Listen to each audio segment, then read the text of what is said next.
एक प्रश्न उठता है कि हमें एनिमल बिहेवियर या इथोलॉजी का अध्ययन क्यों करना चाहिए, या क्यों मानव ने एनिमल बिहेवियर या इथोलॉजी का अध्ययन प्रारंभ किया। क्योंकि ऐसा नहीं है कि ये एनिमल बिहेवियर का अध्ययन यकायक हाल ही में प्रारंभ हुआ, क्योंकि हमारे जो पूर्वज थे वो जिन जानवरों का शिकार करते थे उनके व्यवहार का, कि वो कब उठते हैं, कब मूव करते हैं, कितना खतरनाक हो सकते हैं, कहाँ भागते हैं, डरने पर क्या करते हैं, उन सब का अच्छी तरह से अध्ययन किया होगा। इस अध्ययन के नाते ही या इस कारण ही वो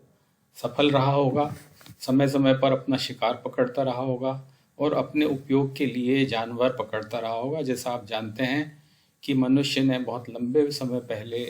अनेक जानवरों को अपने उपयोग के लिए पकड़ा, जिसमें कि गाय जैसे जानवर थे जो अब धीरे धीरे वाइल्ड में या प्रकृति में विलुप्त हो चुके हैं, घोड़े थे, हाथी थे। तो इनके व्यवहार का ठीक जानकारी होने के कारण ही ऐसा कर पाया।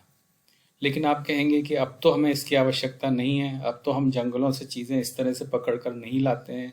वाइल्ड लाइफ प्रिजर्वेशन एक्ट्स भी लागू हो गए हैं, तो हमें क्यों अध्ययन करना चाहिए। एक और बात आप जानते होंगे कि मनुष्य बहुत तरह के पशुओं को पालन करता है, जिसमें बतखें हैं, मुर्गी है, हाथी है, घोड़ा है, इसके अलावा गाय है, मछलियां हैं, डक्स हैं। तो ये जो एनिमल हस्बेंड्री की प्रैक्टिसेस हैं,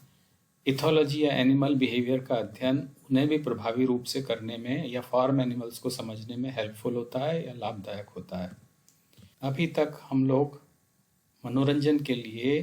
जू या जंतुआलय बनाते रहे हैं। यदि हमें एक जू का प्रभावी प्रबंधन करना है तो प्राणी व्यवहार का अध्ययन हमारे लिए लाभप्रद हो सकता है। समय के साथ जू का उपयोग सिर्फ मनोरंजन के लिए नहीं किया जाता, बल्कि लोगों को शिक्षित करने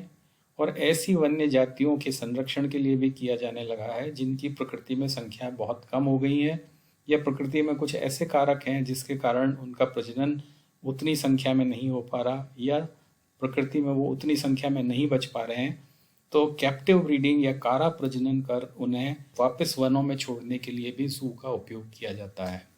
तो अगर हम प्राणी व्यवहार को ठीक से जानेंगे तो हम उनकी प्रबंधन में, चाहे उन्हें सर्वाइव रखने में, चाहे उनके अधिक प्रजनन में सहायता कर सकते हैं। इसके अलावा अभी हम बहुत सारे लोग कई तरह के पेट्स रखते हैं या पालतू पशु रखते हैं, जैसे बिल्लियां हैं, कई तरह के पक्षी हैं, कुत्ते हैं। तो इन सब का अगर हमें प्रभावी प्रबंधन करना है या इन्हें ठीक से रखना है, बीमारियों से बचाना है, ये कब किस समय प्रजनन करते हैं, ये सब जानना है, तो हमें इथोलॉजी की आवश्यकता होगी या इसका अध्ययन हमारे लिए लाभप्रद होगा। इसके अलावा एनिमल बिहेवियर या इथोलॉजी की स्टडी पेस्ट जैसे लोकस्ट, रैट्स, बैट्स, इन सब के प्रबंधन में भी उपयोगी है। साथ ही ये तो आप जानते होंगे कि हमने ये महसूस किया है कि पिछले वर्षों में अनेक वन्य जीव धीरे धीरे नष्ट होते चले जा रहे हैं या विलुप्त होते चले जा रहे हैं। तो इनका प्रबंधन करने में भी इथोलॉजी या एनिमल बिहेवियर का ज्ञान लाभदायक होता है,